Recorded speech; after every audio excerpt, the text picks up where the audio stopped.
talk is taking a cartridge dump, preserving your video game collection because you can. Let's see if I can squeeze this turd out in the allotted time.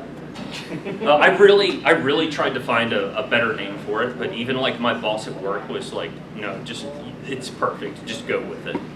So those of you who know me, I don't really have to say much. Those of you who don't, I've been coming here since like 2014, I think. I'm basically staff with the serial numbers filed off at this point. I also help with B-Sides Nash, do Team Hashcat stuff when they do competitions. I have a rather long OnlyFans membership list from modding random Discords. And other hobbies include retro games and making Ben lose hair. Oh wait, let's see. Yep, it works. Cool. So you might be wondering, what's a game copier? It's primarily used to dump old game cartridges. Earlier copiers, if any of you remember old PCs, they were kind of obtuse in like the same way that old PCs were. The modern ones, if you can drag and drop files, like use a USB drive, you can use a modern copier. Other copiers that are new, if you have a third grade reading level and can push buttons, you can also use those. Probably the best use case for these is backing up your saves. And some Galaxy Brain uses are troubleshooting fucked up cartridges. I think I can say fuck at this point, not get video demonetized. And cheap dev kits, because any game copier is a dev kit if you try hard enough. Some legal stuff. I'm not a lawyer. This talk's also not like a piracy how-to. In the US, if you own a physical game, you can pretty much do what you want with it except distribute your dumps. That's still illegal. Nintendo, I see one guy going like that. So Nintendo's lawyers won't put the crack pipe down.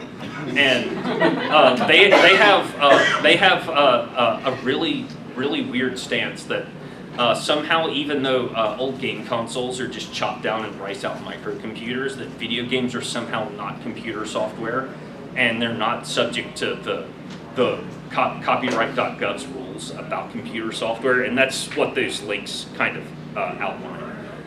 If you download your own ROM, if you download ROMs off the internet, that's still like turbo illegal. So don't do that. The talk, partly for like ethics reasons, and also just because like Nintendo's been going after like anything and everything related to Switch piracy and emulation and game dumping. Yeah, let's not draw that much heat. There's enough reasons for them to take this video down probably. I'm just focusing on stuff that the game in which the games were made from like 1983 to about 2002. So that's the Famicom to the Nintendo 64. Fuck this clicker, it's annoying. This is more natural. My personal bias is the SNES. I have like a stupidly large collection of like in-box Super Famicom games. Like I did a Yahoo Japan order and got like plus 100 boxed games a few years ago. That was an adventure. It's also, just from the standpoint of the history section, it's the most interesting period because it was kind of the golden age of like game piracy.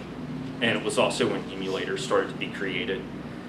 Mostly, as far as the history stuff goes, I'm going to be talking about commercial game copiers from Asia, some of which I have in my prop box over here, with lots of history. And then I'll talk about some modern stuff that's also in the prop box at the end.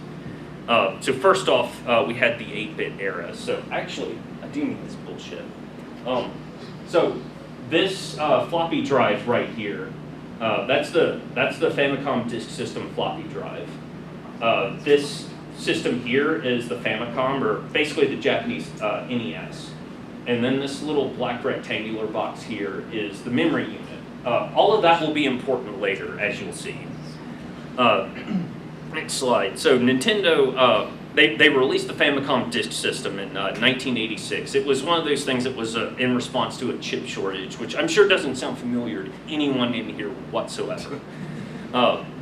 They took Mitsumi Quick Disks, added some really garbage physical DRM that we'll make fun of on the next slide. And they just, It was like this rewritable disk service, so you could get like a label on your disk, and you just you use the kiosk, gave it 500 yen, it'd poop out a disk, and you just went on with your life, and it was fun. There were about 200 games released for it. Some of them were timed exclusives. Some of them, I think that might be the first case in which Nintendo re-released Super Mario Brothers on something. By the end, only about 19 games were still exclusives. Fun fact, who here remembers the original Legend of Zelda? Show of hands. So I've got it in there, in the back. So that was originally on a floppy in Japan until about 1993. And the audio is better in a few ways. The architecture of the FDS, even though the FDS, in my opinion, is kind of a cool like setup, it's a weird thing to collect for. It's fun. It also pretty much gave birth to the piracy scene by mistake. And this is the really, really shit-tier DRM system right here. See that more deeply inset I and more deeply inset N? That's the DRM. That's literally it. These are some bootleg discs that sidestep the DRM pretty effortlessly. I stole this from this picture from an eBay listing that was like $50, which that's fucking lunacy, but okay, it probably sold. Let's see. So, as you can probably imagine, just the way I've been like shitting on this DRM scheme, it didn't really work. On top of that, Nintendo didn't even have a lockout chip in Japan. That was America only. And the first disk controller chip that in the older FDSs would allow you to write to the full disk. They changed that so that it wouldn't allow you to write to all of the regions of the floppies. But I've seen evidence of sellers like years later who like figured out how to work around that. And then I've got this line in the power board, but I kind of don't remember why that is. Welcome to PhreakNIC. So as you probably imagine, piracy absolutely blossomed in this era. Some of the companies who took advantage of this, the main one was Hacker International with a product they had called Disk Hacker. If you had Disk Hacker, a game you wanted to copy, and a floppy to copy it to, you could make copies with any FDS. That was just that simple. They released different versions to account for different things. Then less important companies during this period, but spoiler, they became important later, were Front Far East Industrial with their Magic Card systems, and Bung Enterprises, which launched their Game Doctor brand in this time period. So you're probably wondering, cool story about all these floppies, but I'm not hearing anything about cartridges. What the fuck? So emulators weren't really a thing. Ways to dump NES games weren't really a thing until about the mid-90s. Unless you had an FN Towns, which was a microcomputer in Japan, or your name was Yuji Naka and you wrote a shitty NES emulator that you kept to yourself because it was garbage, and then tweeted about it like 40 years later. That's a real thing, by the way. That actually happened. Guys like Kevtris, like, I could literally do like a whole ass workshop on just cool stuff Kevtris did. He came out with the Copy NES project, and then you had Pascal Felber with the IO56, which that was a setup involving like hacking up an ISA card and doing a bunch of like what looked like voodoo. I don't know, the page is like super rainbowy, and it's like a wild 90s web page. If you're into that sort of thing, you'll love that bottom link. So that sets up the 16-bit era. So we got a Super Magicom and a European SNES. I don't have that in the prop box. Garbage Disney game and a Game Doctor SF7, which got one of those right here. The Retrode and open source cartridge reader. got those right here. So when I say 16-bit, for those of you who aren't old enough to have back pain, that means the Super Nintendo and the Genesis or Mega Drive. There was only like one Genesis game that had enhancement chips. Had an enhancement chip, Virtua Racing, but you had some SNES games that did that. But the standard SNES cart had ROM chips, however many were needed to store the game, and if it had save functionality, SRAM, and then I'll talk about the enhancement chips on the next slide. And then we had a bunch of funky cartridge formats in Japan. There were the Nintendo Power cartridges, which is not in any way related to the magazine. That was a flash cart service where you had Super Famicom and Game Boy cartridges. You could go to a drugstore and buy them and have them written. It was kind of the spiritual successor to the disc writer from the 8-bit era. And then if you're a Gundam fan, you might care about the Sufami Turbo. If you're not, then you probably don't. And then the Satellaview, which, not doing this one yet, but Chekhov's shot glass has to be prepared. Don't think about it. Don't think about it, just go with it. So with the enhancement chips, there were something over like 1,400 games released worldwide for the SNES platform. Only about 76 of those had enhancement chips, but some of those 76 were absolute bangers, like Street Fighter Alpha 2.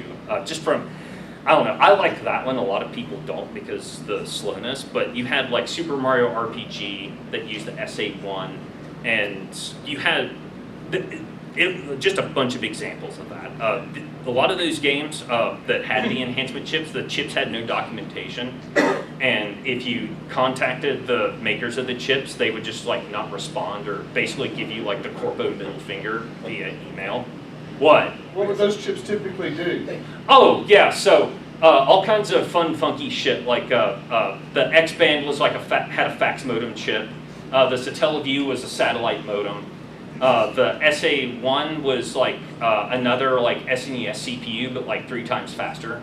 And then you had like the Super FX for games like Star Fox, Doom, and Stunt Race FX, which most people who have that just butcher it to run Star Fox 2 now. In the cartridge, right? Yes, in the cartridge. Like, essentially, you think of a game cartridge as like an expansion board for a chopped down, riced out microcomputer, and you're good to go. So, the main person behind the BSNES emulator crowdfunded in like 2008 or 9, crowdfunded a chip decapping project of grabbing games that had examples of these chips, and then send them to a main dev who specialized in melting all the plastic away so that the chips could be read. They couldn't just be read through the cartridge pin, sadly. This archive link, if you're interested in more about that, explains it all in like more detail than I have time or the ability to explain. The copiers from this time, if you look at them architecturally, they're very much like the Famicom disk system. You had a floppy drive, like an external floppy, or in the case of this thing, it's built in. And then that sits in line with between the console and the cartridge and just reads everything that goes across. By this point, Hacker International moved to making, they mostly pivoted to making unlicensed games. Fun fact, those of you who've heard of the unlicensed NES porn games like Hot Slots, Hacker International is the company that made those. So Front Far East is kind of important. You guys aren't on camera, show of hands. With ROMs, who remembers the SMC and SMD format? You can thank Front Far East for that. They later got out of the copier business in '95. Bung made the Game Doctor, And then you had some really weird stuff like I think the front in Front Far East was very appropriate because I've seen examples with China Coach Limited hardware where they have a China Coach Limited sticker on it, and then on the bottom there's a Front Far East sticker next to the serial number. And then there were a bunch of clone systems, and it's a rat's nest. It's not worth sorting out as far as I'm concerned. Just buy modern solutions. Around this time, so the game devs, they got caught with their pants down in the 8-bit era. Other than games like Dr. Mario and the original Final Fantasy, the game devs didn't really do like their own anti-piracy checks. In the 16-bit era, they realized that Daddy Nintendo couldn't protect them anymore. So they started doing their own checks. The copier manufacturers, because at this point the cat and mouse game was on, they did stuff. They released a bunch of variations of hardware, or like this thing is actually pretty cool because you have different RAM expansion. You got like you have to take it apart to get at one of them, and then there's a door here that lets you get at the other one. Because if some games you needed more RAM to copy them, and then other games, if it detected too much RAM, it would just be a problem, as we'll find out. So some of the copy protection, the anti-piracy measures, in the bad old days, the ROM hackers would patch them out. They would just adulterate the ROM dump to make the game play, but emulators got less shitty, and now that's not really a problem. And like in parallel to this, there was a BBS in the 90s called Mafia.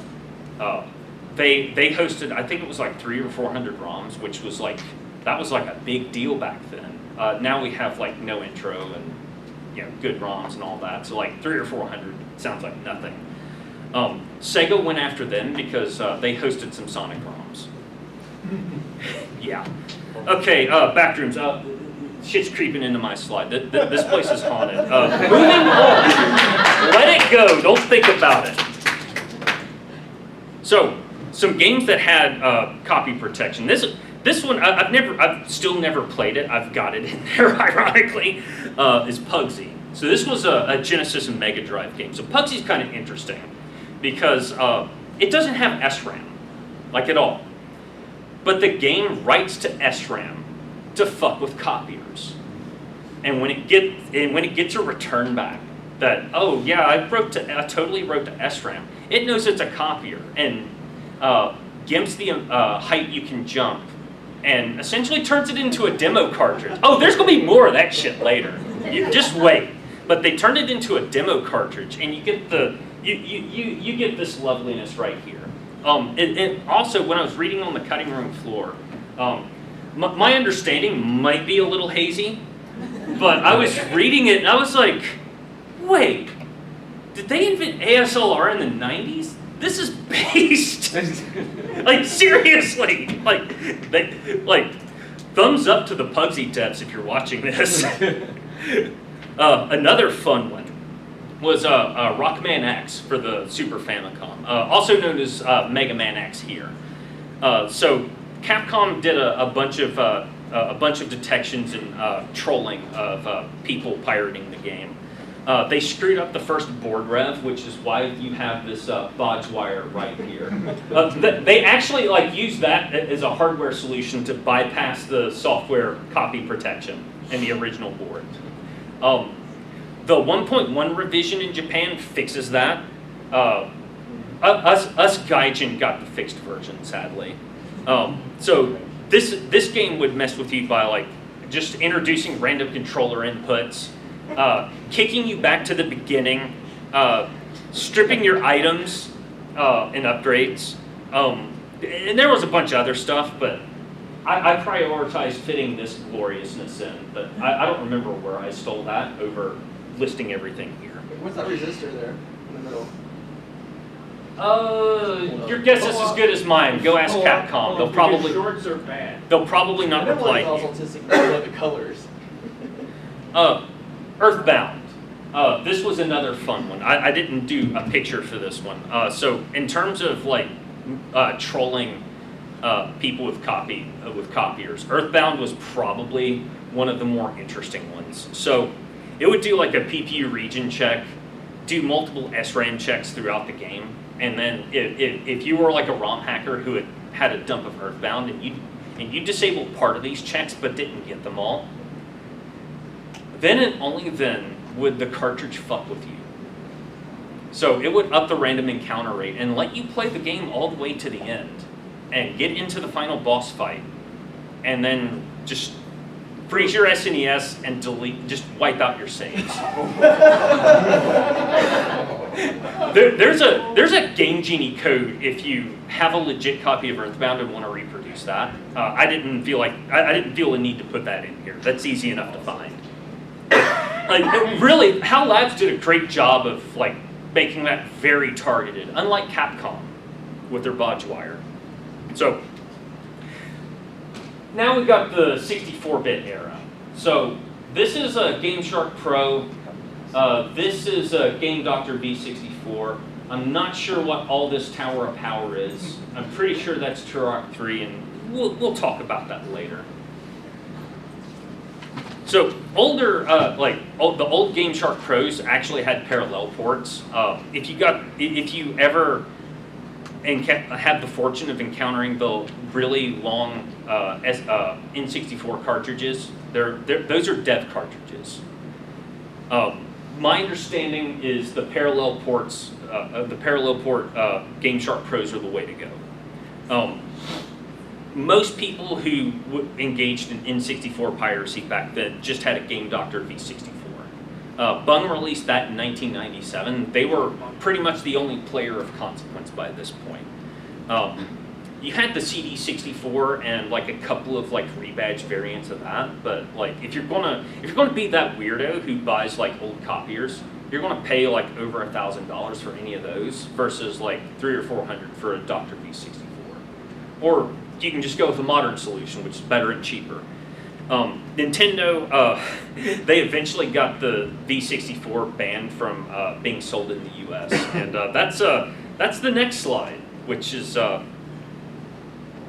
it really is just Nintendo being Nintendo. So this is in terms of like Nintendo being litigious. This is probably like some of the like most scorched earth shit they've ever done. So first, like back then in the early days of V64 ordering, if you got one, you had to mod the BIOS, do some soldering, and then and only then could you do copying. You couldn't copy out of the box. Two of the importers whose names escape me, they fixed this by doing all the work once it had crossed the border. So Nintendo went after them and basically bullied them into getting out of the business. But somewhere in the litigation, Bung found out like the most hilarious shit ever, and that did the most hilarious thing possible with that information. So as it turns out, there was an extreme shortage of Nintendo 64 dev kits. I don't know if that's because Nintendo controlled the supply, because that's something they were very much about, even with like cartridge PCBs, or if it was a legitimate shortage. But studios like Acclaim are alleged to have developed Turok 3 using a bunch of Dr. V64s. So from an economic standpoint, the real dev kit, you had an SGI Indy, which was like tens of thousands of dollars. And then you had the partner V64 dev board that went into that. And that was, I think I saw one of those like secondhand sold for like $5,000 years ago, like 2009 or 10 or so. Or you could have just paid $450 and got a Dr. V64 and tried hard enough, and that was your dev kit. That was the Acclaim route, allegedly. So in Europe, Nintendo got super petty and went after the power supplies not being certified in the Game 64, Dr. V64 box. Bung had to pull everything from the market and then get the adapter certified, and then they were able to sell again. But at this point, Nintendo went for the kill shot and sued them in Hong Kong. Bung's solution was dissolve the company, wait like 6 or 7 months, slap new labels on all of their old stock, and start a new company, First Union Technology. I know, right? Eventually, there was a larger push, like in the late 90s and early 2000s, of things like like Dreamcast to PC serial cables got caught up in this. Sony with the going after things. Basically, Customs started caring about random piracy devices from Asia, or things that could be used for piracy in Asia, that came from Asia. And yeah, I got this from an eBay seller in Canada, so I'm pretty sure US Customs doesn't give a shit anymore. But like 20 years ago, I couldn't have gotten this. So the game devs, they still remembered the lesson of Daddy Nintendo cannot protect them. And they still did their own anti-piracy checks. So this was usually like just making sure the size of the SRAM was right, looking for lockout chips, maybe checking the PPU. So with like Banjo-Kazooie, for example, the game would essentially like delete a random move each time you booted up the game. So good luck. Like that's like there should be like an any percent category for that. Donkey Kong 64, if it didn't detect a lockout chip, would just wipe your save. And then Ocarina of Time, I had to include this. So Zelda would get this like really like messed up hairstyle, and then here, this is the game getting soft locked. You can't go any further. In regards to this, was Nintendo aware of the situation that the game devs were doing their own checks, and were they okay with that, or? Yeah, that was part of it. Just part of the game. Yeah, what they weren't aware of was the devs using copiers for game dev, and I forgot to mention it earlier, but Bung decided. Yeah, I forgot earlier. Bung actually did what amounted to a hackathon. For people making homebrew games using their dev kits, and you can find those rankings like to this day on the internet if you look hard enough. So the rest of this presentation, if Nintendo's lawyers aren't mad enough, it's really going to piss them off. let's just let this marinate for a second. I'm going really fast on this. So. First non-infringing use case is backing up your own collection, and the question mark is because Nintendo's aforementioned crackhead stance on this sort of thing. So we've learned through the various GigaLeaks that Nintendo does a really good job of preserving their history with like the lot checks that have been like hacked and then leaked.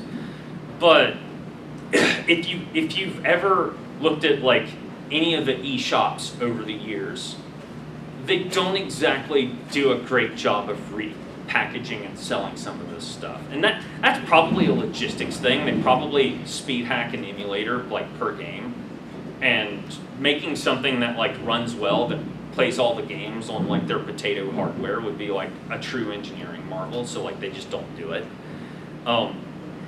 Then you got like studios like Pack-In Video that made Magical Poppin'. Like they went under like right after that game came out. And there were only like 5,000 cartridges made in Japan, and that's like stupid expensive. I think I might have found the company that currently has the rights to it, but that's just like trusting Wikipedia basically. And then even though cartridges are pretty sturdy, they're better than like any optical media. Like I've got like DVDs like made 10 years ago that are like bit rotting already. Cartridges don't last forever. They have components. That stuff goes bad, especially if it has an SRAM battery. And then you got some games that got, like on re-release, got modded. And this is like the second casual Yuji Naka info nuke of this talk. So like a few years ago, he finally like casually confirmed that Michael Jackson did in fact do some of the music in Sonic 3. You missed that. So did I. Wait, really? Yes. I mean, I knew that was like, it's confirmed now. Yeah.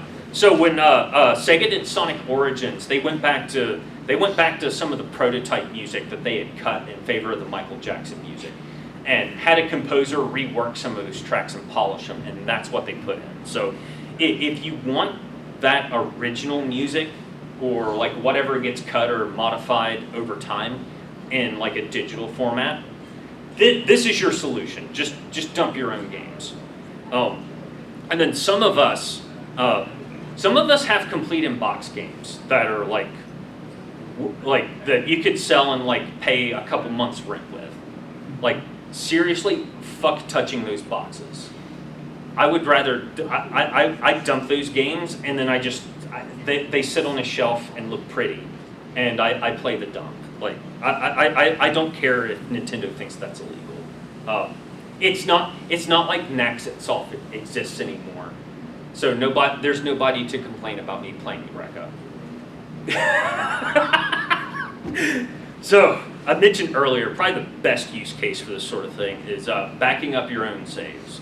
So the SRAM battery. So you have most old cartridges. They have an SRAM chip that just stands for save RAM, and then it's got a CR2032 soldered on that does a trickle charge. You go 20 or 30 years, those eventually will go bad. Sometimes that can get disastrous. You can back up your save, replace those batteries, put your save back on. You can also edit your save if you want to like give yourself like a bunch of items or I don't know, whatever, and then put that back on. Like the world's your oyster at that point. You can do whatever. I do have an anecdote. Back in like I think it was 2020, I found my childhood Legend of Zelda that I hadn't turned on in like 20 years. And I jailbroke a Retron 5 just so I could dump the save on it. And it still worked. So it's actually useful. And then now we start getting into some more like fringe use cases, like preserving prototype cartridges. So preserving prototypes is how we know that the prototype music from Sonic 3 was repackaged for Sonic Origins. If you got an uncle who like actually did work at like Nintendo or Sega, they might have a shoebox of stuff, and that's if like Dream TR and the Nolan brothers didn't already buy it off of them. But that's neither here nor there. Some of these games, like Sonic 3 or especially like Superman 64, it's really interesting to see how like the games changed over time. In the case of Superman 64, it got the prototype was pretty far along in development. And then they scrapped that and decided to start from square one again.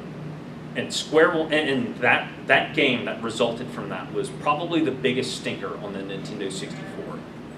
The prototype is widely considered the better game. That's just what should have been published. And then some of those games, especially if it's never been dumped, they go for some change. Like it's insane. And then, as I've said a few times, any copier's a dev kit if you try hard enough. A more reasonable modern solution would be to get one of the EverDrives that has a USB port and just use that as your dev kit because it's kind of all in one at that point. But like, if you want to like make Temple OS on a Temple OS port for the Famicom disk system, and give us a word for the CIA other than glowies. Like, I'll just be here with my fucking popcorn. Like his holy see. Yes. So fun fact with this one, I was going to do this as a lightning talk, and then decided nah, there's more here. So. I bought Super Adventure Island 2 from a game store just up the road. Got home with it. Every time I started to do anything that interacted with the SRAM chip, like load the save, write a new save to it, it would just violently shit itself, as seen here. Like seeing this on a CRT is glorious, by the way. So I took this retro right here, which has controller ports on it, plugged my game in, hooked a controller up to it, pointed BSNES at this naughty USB drive, and divorced the console from the problem to rule that out. And then, okay, I still had, it still had a fucky wucky over here.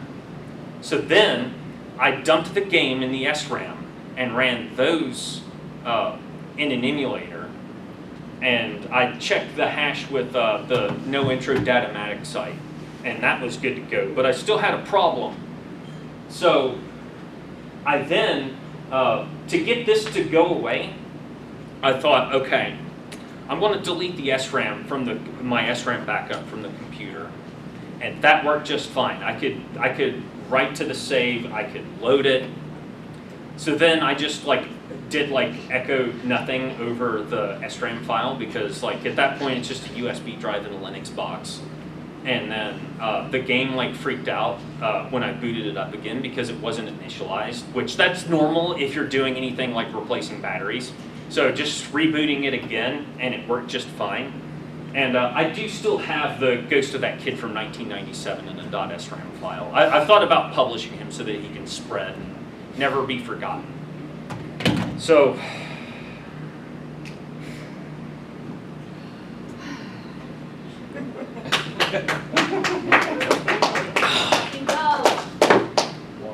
ooh, There it is. God damn, it's good to be back. So, Satellaview. Oh, fuck, I wasn't expecting that to burn that much.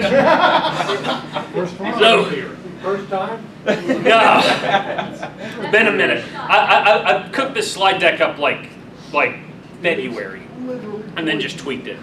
So Satellaview, it really is like a gaping pit of lost media. So this is, if you boot up a Satellaview cartridge, you end up in this little world here. That's why that's there. So in the early 90s, there was a company in Japan, St. Gigo. They actually had the world's first digital satellite radio station, if you read their Wikipedia page. They like to play a lot of ambient stuff, and they just sound really hippy-dippy, but in a good way. This wasn't super popular. It wasn't, they couldn't make a lot of money off of this. So Daddy Nintendo decided to step in, since they owned 19% of the company. And the Satellaview add-on was the result. So the most of the old, every old Nintendo console I've talked about in this talk has an expansion port on the bottom that mostly wasn't used except for add-ons that flopped in some way. The Satellaview had a pretty good run from I think it was April 95 to May 99 or so, give or take. So it would, you go to a store, pay 14,000 yen for a Satellaview, 600 yen a month for the subscription, and then there were the rewritable flash cartridges, which I couldn't find pricing info for. So the older games were more popular than the newer games are more plentiful than the older games, just because of time and people overwriting cartridges and that sort of thing. You also had the SoundLink broadcasts, which that was kind of a wet blanket from a preservation standpoint, because they would just beam that shit down live, and you have people that hoarded VHS tapes of recordings of this stuff. Only a few of those have made it to YouTube, but I've heard about I've read the guy who wrote the dumping guide for Satellaview has written about there's at least one or two people in Japan that have it sounds like an apartment full of VHS tapes and probably not much else. And negotiating access from weird hoarders is it's not much different than here. So there was a tape of some F-Zero game that wasn't nobody's found it yet. No, there's a $5,000 bounty to dump the specific game, and nobody's claimed the bounty yet. But because Ben loves AI buzzword stuff, I want to mention this. There is an Ars Technica article about some people sprinkling AI magic over this tape to essentially recreate that game. And that's playable now. And I think it's upper 90% accurate. I'll put it this way about Satellaview. We got a guy local who's he is an actual god king of retro game collecting. The guy has complete in-box Nintendo sets of everything except the Switch, because it's still active, and I think he might be missing a few 3DS titles. I walked in his shop a few years ago, and he's like, "Oh, hey, what's up?" I was like, "Oh, I'm starting to mess with Satellaview. I got my first box coming from Yahoo Japan." The man laughed at me and told me good luck. if all the other part of this ramble doesn't drive it home, I hope that does. We're basically hoping for a giga leak at this point. There was one other story I want to tell about Satellaview, and that's a game called Coolie Skunk, which got almost fully developed, and then the studio released what amounted to a demo where it was the full ROM, of course, but they like capped off after the first 2 or 3 levels. One guy found that in a Super Potato in Japan in 2019, and I think the price was somewhere around when you do the conversion it was $500. Crowdsourced the funds to buy it, dumped it. ROM hackers bypassed the level gating, and people got to play it all the way to the end. One thing that makes Coolie Skunk kind of interesting was development was scrapped, and it never got released except for this fucking weird thing. But they started all over because it was late in the development cycle, the life cycle of the SNES, and made Punky Skunk for the PlayStation. So we can actually go side by side with Punky Skunk and the dump of Coolie Skunk and see how things are the same and how they're different. I just thought that was kind of interesting. So, modern solutions. You have the Retrode right here. Out of the box, it does SNES and Genesis. If you get adapters, you can do Game Boy, Nintendo 64, and Master System if you're one of those people. Anybody in this room could use this. It pretends it's a USB drive, and you have the ROM file and the SRAM file, if applicable, and you just copy stuff around, and it just works. And then you can take some of the kind of garbage, like emulation stuff, like the Retron 5, or if you're Japanese, or you're like me and you order Famicom to NES adapter, and the Japanese seller screws up and sends you a Retro Freak. You can make that useful by jailbreaking it. Or if you guys have ever heard of Analog, the people who make the FPGA consoles that Kevtris wrote the FPGA code for, jailbreak firmware just sort of magically materializes for those, and nobody knows how or where or why. You can dump with those, and then this is the actual 800-pound gorilla in the room, the open source cartridge reader. And I'm not even going to bother reading any of that. Just bask in the vastness of it. It's impressive. Personally, most of what I would care about is in this box here. And then I kind of care about this, but I kind of don't. PC Engine's cool if you like shmups or early bullet hells.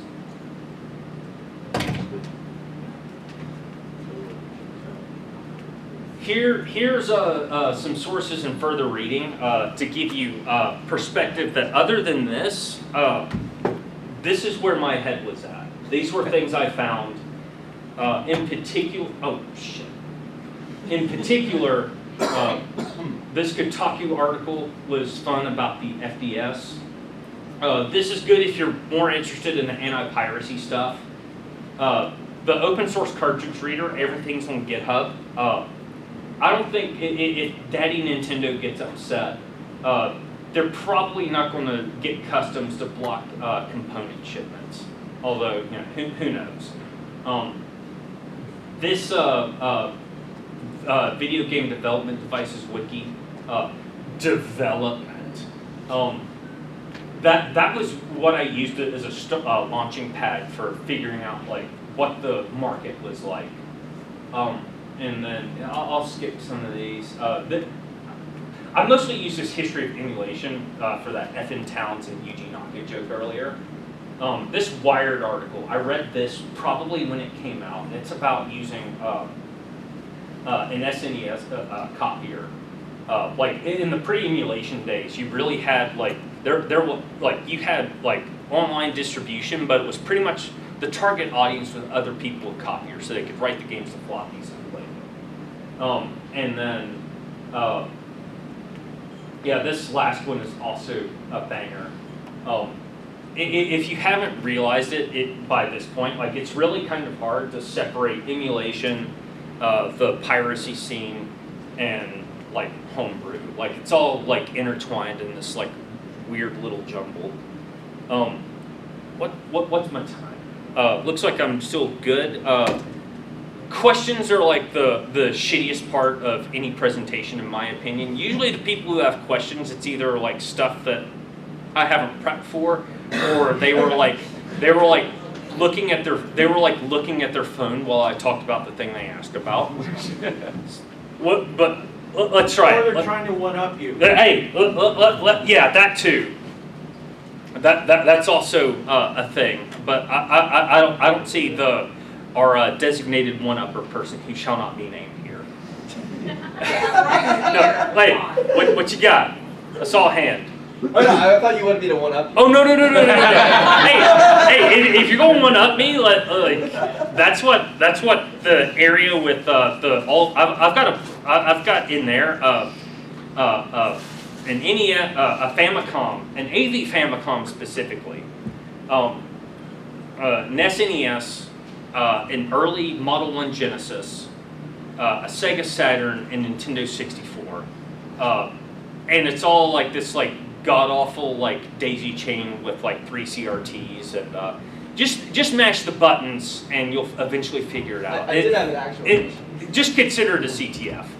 What you in got? regards, you're talking about SNES and the file formats that used to be utilized before what we use today. When did organizations and volunteer groups like No Intro kind of move from those file formats you were talking about earlier to the .zip, and I think they're literally .SNES files. I've seen, for legal purposes, I've seen screenshots with .sfc format more recently, but probably 20 years ago, I remember seeing like .smc a lot, and I just kind of quit keeping up because I just started like getting my hands on like the actual games. So like, I had kind of like a weird winter with that sort of thing. Anybody, if nobody else has anything, I'm going to get the hell out of the way so the next speaker can come up and set up. Maybe they have, hopefully they have a less hipster setup than I do. And they don't have like Steve in a panic. You good?